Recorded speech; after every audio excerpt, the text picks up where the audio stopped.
नमः श्री वर्धमानाय। सम्यक दर्शन 8 अंग सहित होता है और 25 दोषों से रहित होता है। शंका आदि 8 दोष हैं, 8 प्रकार के जाति कुल बल रिद्धि ज्ञान तप आदि के मद हैं। लोक मूढ़ता, देव मूढ़ता और गुरु मूढ़ता, ये 3 प्रकार की मूढ़ताएँ।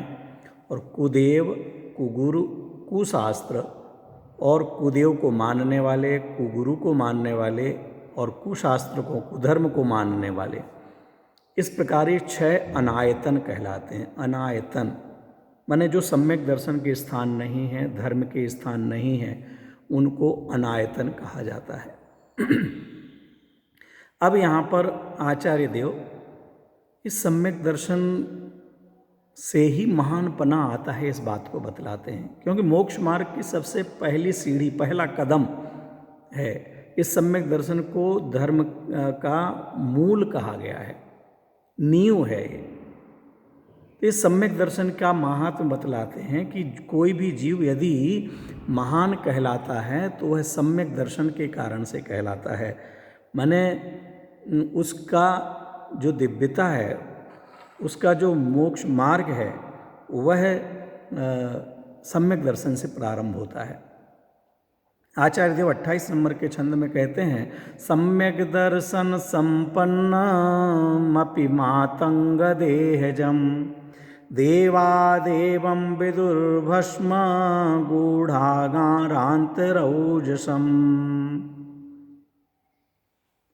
आचार्य देव कहते हैं कि जो सम्यक दर्शन से संपन्न है, जिसकी श्रद्धा देव शास्त्र गुरु के संबंध में सच्ची हो गई है, ऐसा सम्यक दर्शन सच्ची समझ से संपन्न जीव को गणधर देव, देव कहते हैं। क्या कह रहे हैं? चाहे वह चांडाल के देह में हो, आज की भाषा में कहें चांडाल, हरिजन, SC ST इत्यादि, माने जिन्हें हम सामान्यतया सामाजिक व्यवस्था में नीचा कहते हैं, शूद्र आदि कहा जाता था, ऐसा जो देहधारी है वह भी यदि सम्यक दर्शन से युक्त हो गया, सच्चे देवशास्त्र गुरु का मानने वाला हो गया, 7 तत्वों को जानने वाला हो गया, साथ ही जो अन्याय अनीति अभक्ष का त्यागी हुआ है, चारित्र में भी जिसके इतना परिवर्तन हुआ है, प्रवृत्ति निर्मल हुई है, परिणामों में विशुद्धता हुई है, ऐसे जीव को गणधर देव, देव कहते हैं। उसकी महिमा गाते हैं, उसका महत्व बतलाते हैं। कहते हैं जिस प्रकार अंगारा हो और अंगारे के ऊपर राख आ जावे, राख आ जाती है, कभी बुझता हुआ हो तो ऊपर ऊपर राख आ जाती है, लेकिन ऊपर राख दिखाई दे रही है, अंदर तो ज्यों की त्यों आग है। अगर अभी उसी राख सहित वाले अंगारे को भी रुई पर फेंक दिया जाए, घास पर फेंक दिया जाए, या कहीं पर थोड़ा सा फूंक लगा दी जाए, तो तुरंत ही आग के रूप में ही वह दिखाई देगा अंगारा, क्योंकि वह अंगारा ही है, वह उस राख से दबा हुआ है। इसी तरह बाहर में देखा जाए तो वह जीव चांडाल के देह में है, लेकिन अंदर में तो वह कर्मों को जलाने वाला अंगारे के रूप में है, प्रकाश करने वाली आग के रूप में हो गया है, मोक्ष मार्ग को प्रकाशित कर रहा है। ऐसे सम्यक दर्शन का ऐसा महात्म्य है। सम्यक दर्शन से संपन्न है, मातंग का देह हो, मातंग चांडाल का, जो लोग फांसी चढ़ाया करते थे, उनको ऐसे जल्लाद को, चांडाल को कहा जाता है। ऐसे देह को, माने जिसको हम बिल्कुल हे दृष्टि से देखते हैं, नीचा समझते हैं, हिंसक समझते हैं, वह भी यदि सम्यक दर्शन से संपन्न हुआ है। मित्रों, आपको पहले भी कह दिया है आज ही कि जो सम्यक दर्शन से संपन्न हुआ है, उसके बाहर में भी प्रवृत्ति अन्याय अनीति अभक्ष के त्याग के रूप में होती ही है। वह सच्चे देव शास्त्र गुरु का भक्त हुआ है, माने अंधविश्वासों से दूर हो गया है, कुरीतियों से दूर हो गया है, उनकी प्रशंसा की गई है। जिनके जीवन में पुण्य आ गया है, पवित्रता आ गई है, पाप से जो बच रहे हैं, उनको पुण्य और पाप का फल बतलाते हुए आचार्य देव 29 नंबर के छंद में कहते हैं, स्वापि देवोपि देवः स्वा जायते धर्म किल विषात कापि नाम भवेदन्या संपद्धर्माचरीणाम। धर्म की महिमा क्या गाई जाए। कहते ये धर्म की महिमा, वास्तविक धर्म की महिमा क्या कहें। जो वीतरागता रूप धर्म है उसकी महिमा तो शरीरधारियों को क्या कही जाए। वह तो अरहंत और सिद्ध बनने के लिए दौड़ ही रहा है। लेकिन जिन्होंने वीतरागी देवशास्त्र गुरु को मानकर श्रावकाचार का जो पालन करते हैं, षट आवश्यकों का पालन करते हैं, ऐसे शुभ भाव रूप धर्म को भी जो धारण कर रहे हैं, सच्चे देवशास्त्र गुरु की जिनको श्रद्धा हुई है, वे जीव धर्म के प्रभाव से एक कुत्ता भी देव बन जाता है। ऐसे हमारे पुराणों में उदाहरण है। कुत्ता भी देव बन जाता है, सांप भी देव बन जाता है, हाथी और शेर भी देव बन जाता है। इस सम्यक दर्शन के प्रभाव से जो शुभ भाव रहे हैं उस जीव को, उन शुभ भाव रूपी सराग चारित्र के कहो या व्यवहार धर्म के प्रभाव से कहो, क्योंकि जो निश्चय धर्म है वह चार गति में कोई भी गति दिलाने वाला नहीं है, वह तो मोक्ष को दिलाने वाला है। लेकिन उस वीतरागता के साथ में अभी जो राग चल रहा है, उस राग रूप धर्म से, व्यवहार रूप धर्म से एक कुत्ता भी देव बन जाता है। देखिए, और जिनके जीवन में पाप चल रहा है, अशुभ भाव चल रहे हैं, मिथ्यात्व चल रहा है, वह देव भी पाप के फल में कुत्ता बन जाता है। स्वापि देवो अपि देवः श्वा, देव कुत्ता बन जाता है। अरे देव कुत्ता बन जाना तो बहुत बड़ी बात है। कहते चाहे थावर तन धरे, एक इंद्रिय में भी चला जाता है जीव। मिथ्यात्व सहित जीव, पाप सहित जीव एक इंद्रिय तक की हीन अवस्था में पहुंच जाता है। और जो धर्म को पालन करते हैं, धर्म मार्ग में चलते हैं, कितनी लौकिक विपदाएं हों, विपदाएं टल जाती हैं, विपत्ति टलती है, संपत्ति मिलती है, उच्च देवगादि पर्याय मिलती हैं। जिन धर्म की प्राप्ति होती है, सम्यक दर्शन की प्राप्ति हो गई जिस जीव को, और वह तो पंच परमेष्टि भगवंतों की जाति में सम्मिलित हो गया, उसकी क्या महिमा गाई जाए।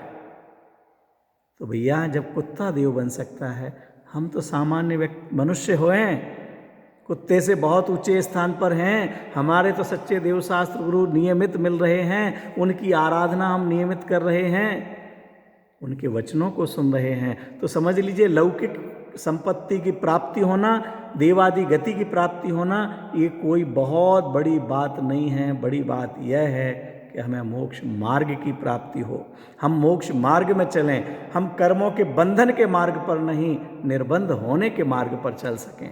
निर्बंध होने की ही भावना भाएं, देवगति जाने की भावना भाना संसार की भावना है, इंद्रादिक बनने की भावना संसार की भावना है। इसीलिए ज्ञानी जन तो कहते हैं, इंद्रादिक पद नहीं चाहूं, विषयों में नाही लुभाऊं। ऐसे सच्चे देव शास्त्र गुरु का उपासक कभी भी रागी द्वेषी देवी देवताओं की उपासना नहीं करता। आचार्य देव 30 नंबर के छंद में कहते हैं, भयासा स्नेह लोभाच कुदेवागम लिंगिनाम प्रमाणम विनयम चैव न कुर्यु शुद्ध दृष्टया। भाई हमें सम्यक्त की प्राप्ति हुई है, अर्थात सच्चे देवशास्त्र गुरु का स्वरूप ख्याल में आया है।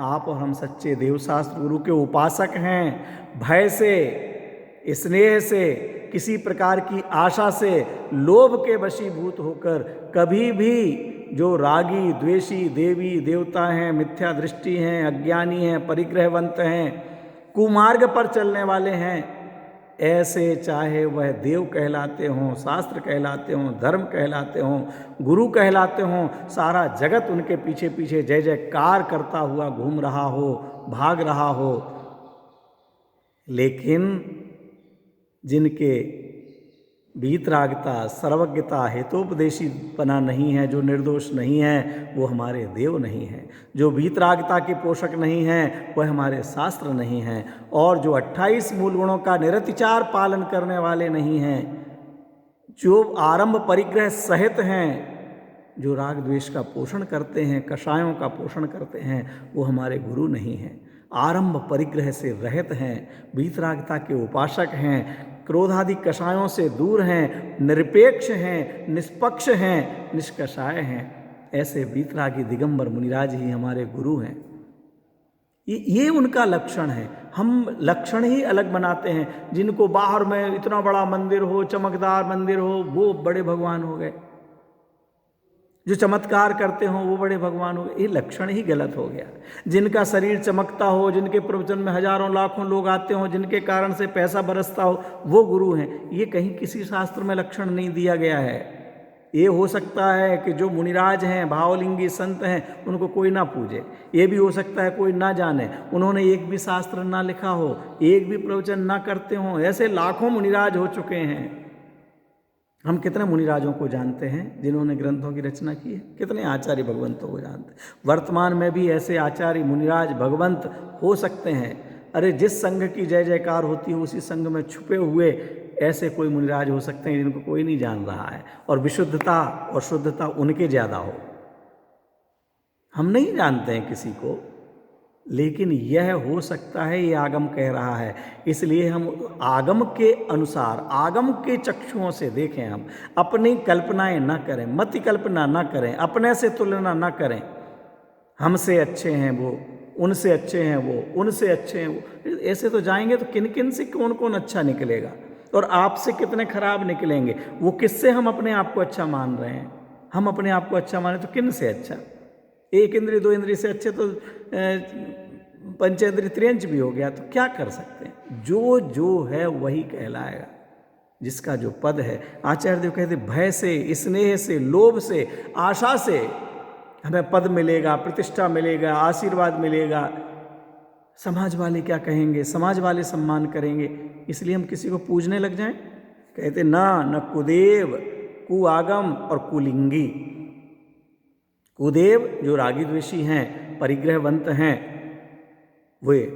कुआगम जो राग द्वेष का, हिंसा का पोषक है, कर्तृत्व का पोषक है, एकांतवाद का पोषक है, वह कुआगम है। और कुलिंगी जो आरंभ परिग्रह सहित हैं, उनकी कभी भी वंदना नहीं करना, उनकी प्रशंसा नहीं करना, उनकी विनय नहीं करना। इसके साथ ही ध्यान रखना, अपमान किसी का भी करने का अधिकार हमें नहीं है। वचनों से भी, क्रियाओं से भी सम्मान करें ना करें ये हमारी व्यक्तिगत आस्था है, लेकिन अपमान करने का अधिकार हमारे लिए नहीं है। हम ऐसे वचनों का प्रयोग ना करें, ऐसी क्रियाएं ना करें कि जिनको कोई दूसरे मानते हो हम अपमानित करें। नहीं, ये हमें अधिकार नहीं है। वो उनकी आस्था हो सकती है, वो उनकी समझ हो सकती है। हमारे लिए किसी का अपमान करने का अधिकार नहीं है। लेकिन किसी का अधिकार, अपमान करने का अधिकार नहीं है, तो ज़बरदस्ती किसी को सम्मान करना या नहीं करना, ये भी हमारा अधिकार है। ये आचार्य देव कह रहे हैं। हम भय के वशीभूत किसी से डर गए, नहीं साहब वो अपने लोग हैं तो वो मानते तो हमें जाना पड़ेगा, नहीं तो वो क्या कहेंगे, ये यहाँ पर निषेध किया गया है। ये बहुत विचारणीय है। आप लोग हो सके तो इन छंदों की टीका को पढ़िए। टीका पढ़ करके आपको और अधिक आनंद आएगा।